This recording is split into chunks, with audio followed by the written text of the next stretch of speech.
বৃষ্টি তারপর রাস্তা ভেঙে গর্ত হয়ে যাওয়াতে রাস্তা চলাচল বিপজ্জনক হয়ে উঠেছে। ভাঙাচোরা এবং বেগোপাড়া থেকে কুপার্স যাওয়ার রাস্তায় জল ও গর্তে দিন দিন অবস্থা খারাপ হয়ে যাওয়াতে বাধ্য হয়ে ওই রাস্তায় চলাফেরা করতে হচ্ছে। আর এই জন্য স্থানীয় বাসিন্দাদের দাবি যে এই রাস্তা খারাপ হওয়াতে বিভিন্ন ছোটোখাটো দুর্ঘটনা ঘটে চলেছে। এই বছর বৃষ্টির ধারা যেভাবে বৃদ্ধি পেয়েছে ফলে রাস্তার অবস্থা দুর্বিষহ করেছে। এই প্রসঙ্গে কি জানালেন স্থানীয় বাসিন্দা ও পথচারী, শুনুন। হ্যাঁ, রাস্তাটা কীরকম আপনাদের?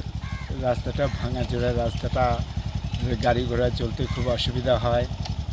আর কতদিন ধরে চলছেন এই রাস্তায়? হ্যাঁ, কতদিন ধরে আসছেন এই রাস্তায় চলাফেরা করেন? একেবারে বেগোপাড়া থেকে একেবারে খুব সেই নৌকারি রাস্তা মোড় পর্যন্ত একেবারে পুরোই ভাঙা। এখানে গর্ত, সেইখানে গর্ত, নানান জায়গায় গর্ত এই রাস্তার মাঝখানে। তো সারাচ্ছে না কেউ?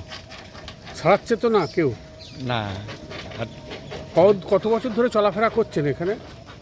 হ্যাঁ, এখানে কত বছর ধরে চলাফেরা ও করছেন? এখানে চলাফেরা করছি প্রায় 40 বছর। কী নাম আপনার? আমার নাম গণেশ ব্যাপারী। এখান দিয়ে যাতায়াত করেন?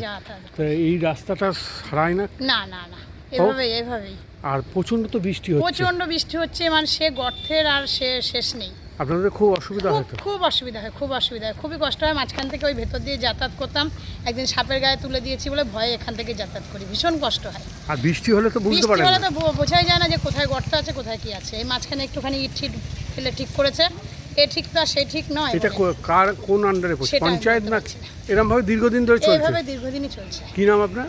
শম্পা সরকার।